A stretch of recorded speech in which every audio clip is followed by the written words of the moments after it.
Olá, queridos, Pai do Senhor, bom dia a todos. Mais uma vez estamos aqui para juntos adorar o Senhor e quero louvar a Deus pela vida de todos, né? Lembrando aos irmãos, nós estamos todos os dias aqui, sempre quando eu estiver em viagem, eu comunico ou faço depois, porque o nosso alvo é estudar toda a Bíblia, versículo por versículo.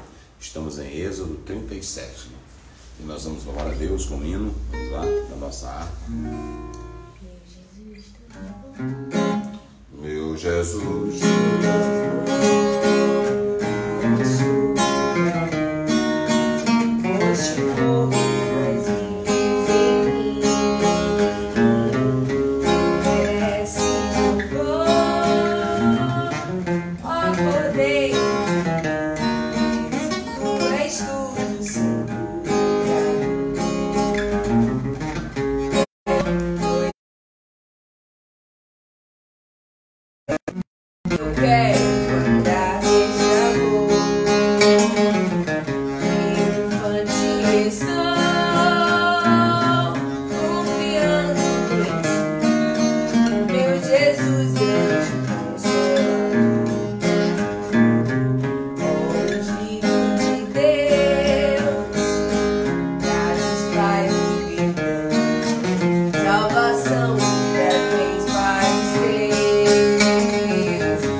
estaremos lendo Êxodo 37, 17 a 24.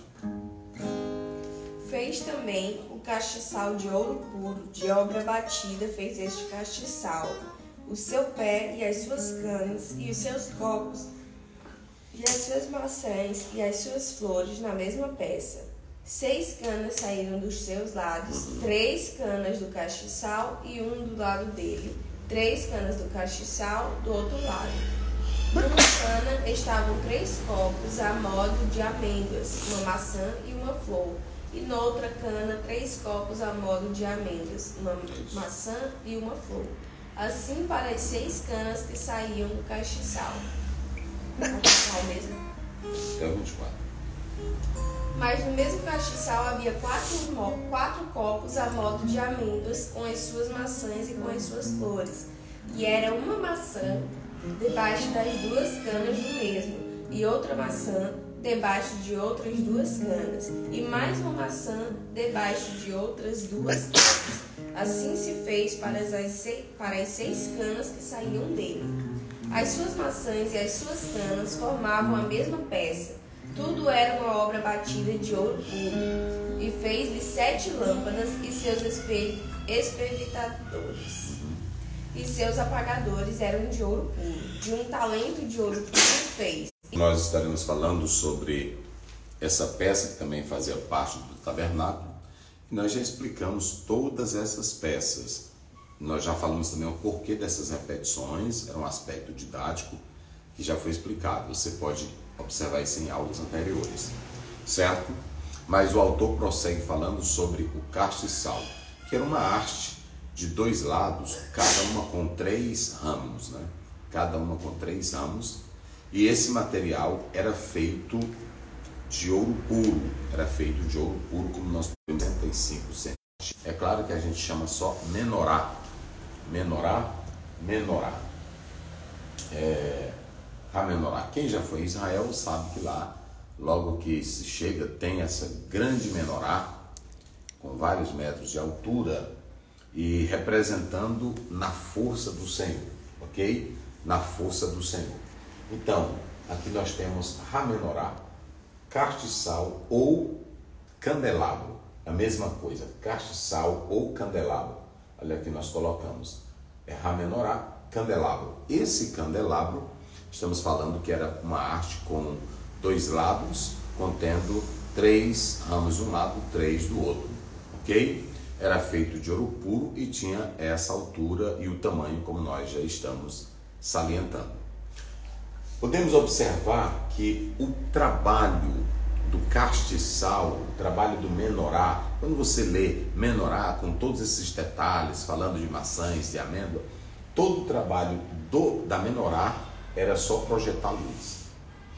O trabalho do castiçal, da menorá, era só projetar luz. E essa luz que ele projetava diariamente, era uma luz que era projetada diariamente pelo azeite de oliva. O azeite de oliva, ele estava dentro de cada uma dessas lâmpadas, e o candelabro ou castiçal, ele era projetado para gerar luz, para dar luz. Entenda que ele recebe a luz e o trabalho dele é projetado para dar luz, ok? Vamos ver bem aí, Êxodo 30, versos 7 e 8. Já explicamos em outra parte isso aqui. Estamos reforçando novamente o nosso ensino.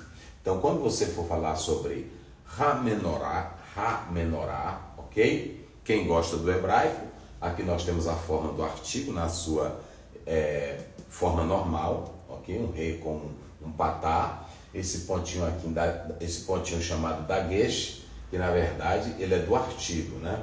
Hamenorá, ok? Hamenorá. Então, é o candelabro, como nós estamos falando. Vamos lá. 30 primeiro? Não, 7, 8. E Arão sobre ele queimará o incenso das especiarias. Cada manhã, quando põe em ordem as lâmpadas, o queimará. E acendendo Arão as lâmpadas à tarde, o queimará. Este será incenso contínuo perante o Senhor pelas vossas gerações. 7, 8, né? Então, veja que ele deveria, na verdade, estar aceso diariamente, ok? Então, em primeiro lugar, saiba que a natureza, é aqui que é muito importante você compreender. Qual é a natureza, pastor? Qual é a função? Qual é a responsabilidade? Qual é a missão da menorá, do castiçal? Simplesmente projetar luz. O alvo, o objetivo, o propósito é projetar luz, ok? Então, foi feito lá para o tabernáculo. Os irmãos sabem que depois do tabernáculo foi feito o templo de Salomão. E todos esses objetos vão para o templo de Salomão. E acredita-se que o próprio Salomão, nos seus dias, eu coloquei aqui, que agora nós estamos aqui no aspecto histórico. No templo de Salomão, nós temos lá essa menorá. E quando veio os babilônicos, destruíram o templo, acabaram com tudo, eles levaram o objeto, ok? Assim como da arca, nós vamos ter alguns mistérios também que cercam aqui a menorá. Primeiro, veio o Nabucodonosor, invadiu Jerusalém, destruiu o templo, levou os objetos, mas depois, conforme Esdras 1:7, vamos ver aí Esdras 1:7, conforme Esdras 1, verso 7, então essa menorá, esse tabernáculo, ele é devolvido. E quando a gente lê Esdras, capítulo 1, verso 7, a gente pode compreender essa verdade. Vamos lá. Também o rei Ciro tirou os utensílios da casa do Senhor, que Nabucodonosor tinha trazido de Jerusalém, Olha aí. e que tinha posto na casa de seus deuses. Isso, né? Isso. Os objetos, não é isso? Bora. Estes tirou Ciro da Pérsia. Tá bom. Então, só para vocês, vamos lá agora para Daniel 1, lá pelo verso 2 e 3. Daniel capítulo 1. Veja, enquanto ela acha aqui, veja que uma coisa interessante. Todos esses objetos, eles foram feitos para o uso no tabernáculo. Depois foram para o templo. Mas, Daniel capítulo 1, verso 2 e 3. Mas depois que pecou, isso aqui é muito interessante. Olha essa parte de Daniel capítulo 1. Vê o 2, deixa eu ver aí o 2. E o Senhor entregou nas suas mãos a Jeoaquim, rei de Judá, uma parte dos utensílios da casa de Deus. E ele os levou para a terra de Siná, para a casa do seu Deus, e pôs os utensílios na casa do tesouro dos seus Deus. Ou seja, aquilo que era sagrado, preste bem atenção. Se você não valoriza aquilo que Deus dá, aquilo que Deus coloca, ele tira e leva para outro lugar. Veja que o versículo 2, é claro que quem entrou na Babilônia foi Nabucodonosor, mas porque Deus usou. Olha o que diz a Bíblia, Deus os entregou. Inclusive esses utensílios envolvendo aí a menorá, Deus entregou. Quem não valoriza as coisas de Deus, o Senhor tira ela do seu poder e entrega para outro. E o lamentável aqui é que Nabucodonosor levou para a casa do seu Deus os utensílios. Então, nós temos Salomão, depois o templo é destruído, tudo é tomado. No tempo de Herodes fala-se também dessa menorá, mas aí dizem que nesse período, também nos dias de Jesus Cristo, se falava em uma menorá. Quando você chega aqui, que o general Tito invade lá, destrói tudo, esse homem de Roma, invadindo Jerusalém, dizem que ele pegou essa menorá e colocou ela no seu arco. Diz que colocou ela no seu arco, segundo os aspectos históricos, né? Agora, ele esculpiu essa menorá e colocou no seu arco. Depois vai se encontrar ela no Templo da Paz, depois ela está em Cartago. Nós temos aqui, esse homem Gensérico, que dizem que na verdade ele trouxe ela para Cartago. E aí você vai ver que ela vai ser recuperada, ok, por Belisário. E aí depois vai se falar dela em Constantinopla e depois vai se falar dela em Jerusalém. Isso até aproximadamente 553 depois de Cristo, e nunca mais se ouviu falar da menorá. Isso é todo o aspecto histórico que eu estou dando aqui sobre a menorá. Primeiro, você viu que nós definimos o que é candelabro ou menorá. Em segundo lugar, nós falamos aqui, na verdade, o que é essa natureza da menorá, ok? A natureza da menorá. É muito importante que você compreenda essa particularidade bíblica aí da menorá. Agora nós temos, por fim, o aspecto simbólico da menorá. Pronto, pastor, o senhor falou tudo isso, mas qual é a função da menorá? Nós já falamos que a função da menorá é projetar luz. É o azeite que está nela, com o seu pavio, que dá a luz, ok? Isso aqui é muito importante. E quando se traz para o aspecto simbólico, a menorá representa três coisas. Em primeiro lugar, se você observar, ela representa a palavra de Deus na igreja. O que dá luz para a igreja? A palavra.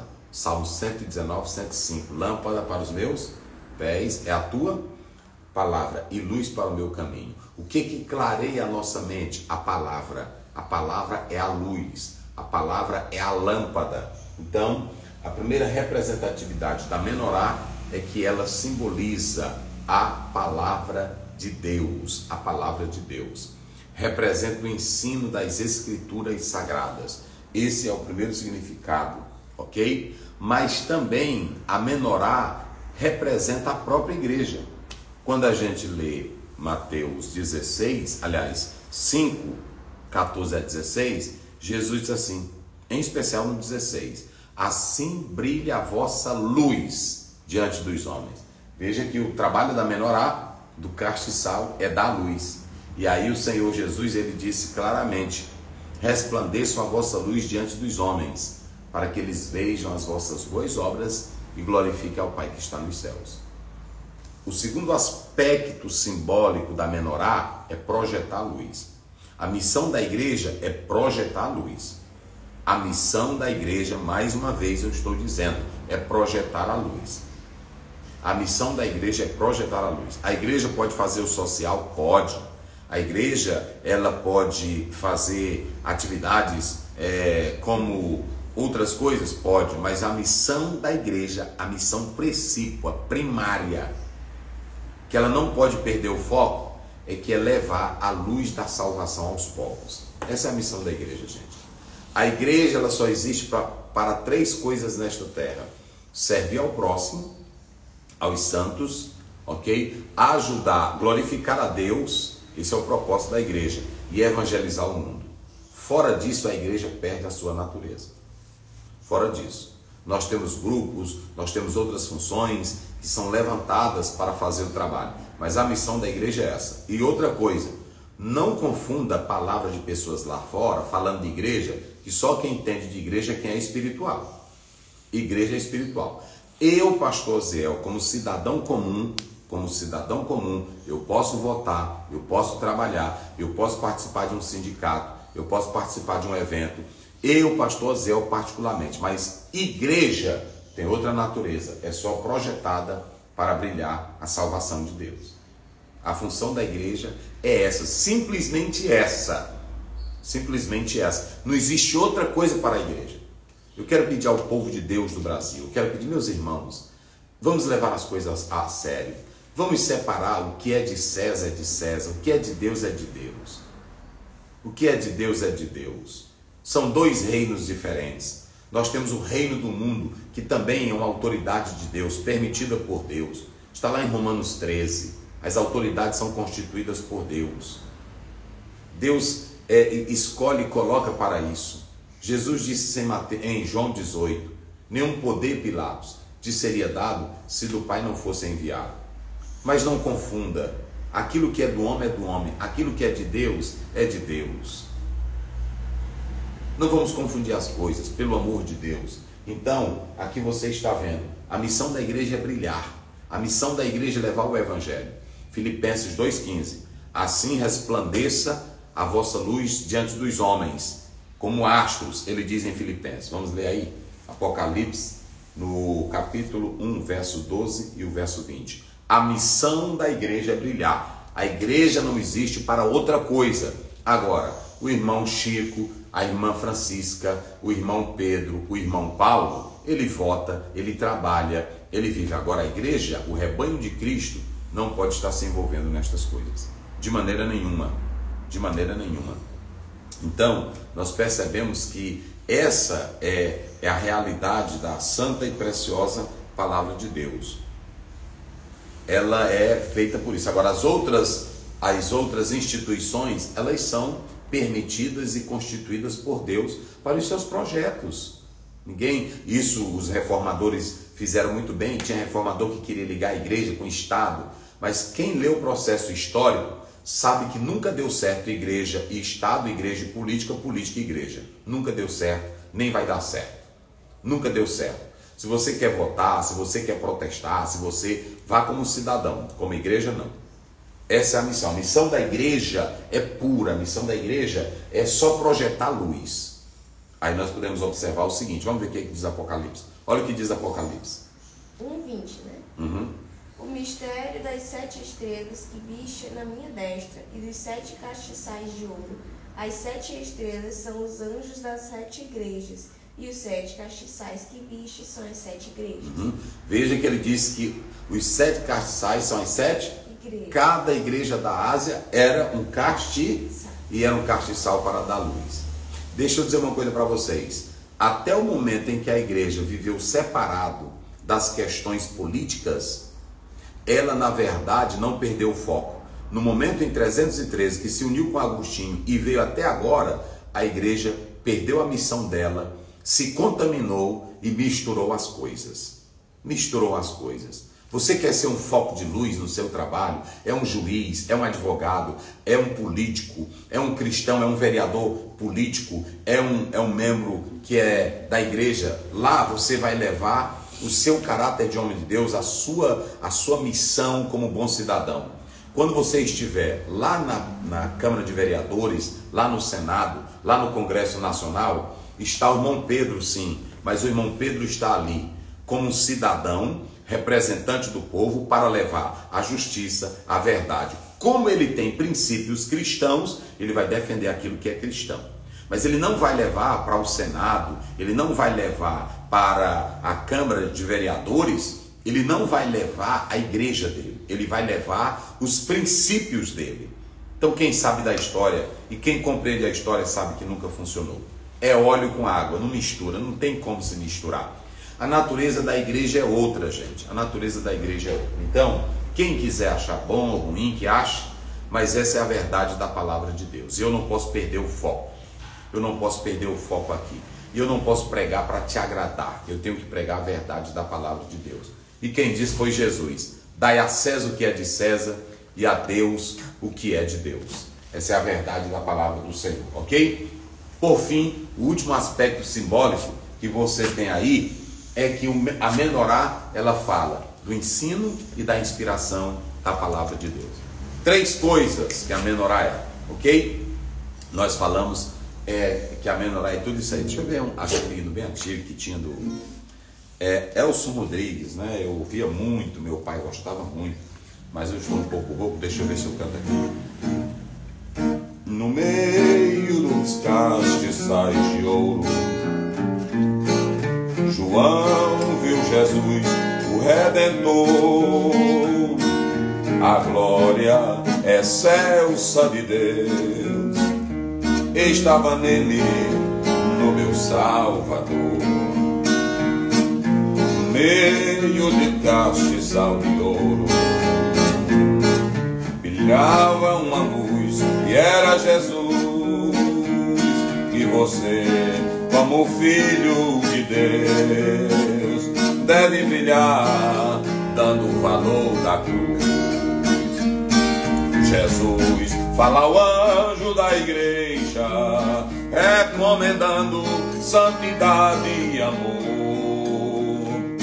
É tempo de vida preciosa, seja sempre frente, mas ao morno lança fora. A igreja é santa, com sangue foi comprada. É tempo, meu irmão, de a vida consagrada. Olha isso, ó. No meio do castiçal de ouro, ainda estou vendo meu Jesus brilhando com o sol do seu fulgor, zelando pela igreja, a igreja do Senhor. Jesus fala ao anjo da igreja, recomendando santidade e amor. É tempo de vida fervorosa, seja sempre crente, mas ao morno lança fora. Olha, a igreja é santa, com sangue foi comprada. É tempo, meu irmão, de uma vida consagrada. Olha essa expressão aqui, ó. Veja bem, escute aí, segura aqui. Olha, ele diz assim: a igreja é santa. Como é que Jesus compra a igreja e eu quero jogar a igreja em qualquer lugar, em qualquer coisa? Ô meu irmão, preste atenção nisso. Preste atenção nisso. Que Deus nos abençoe. Que Deus tenha misericórdia de nós. Que possamos brilhar como luz e viver em santidade. Pai Santo, Pai querido, te agradecemos pela tua palavra. Continua conosco, nos dando vitória, nos dando paz, alegria e o gozo da salvação. Que a tua igreja viva como castiçal nesse mundo, brilhando, impactando as vidas pecaminosas, podres no pecado, com a verdadeira luz do Evangelho. Nos ajuda, Pai, nos abençoe em nome de Jesus. Amém. Deus abençoe. Bom dia.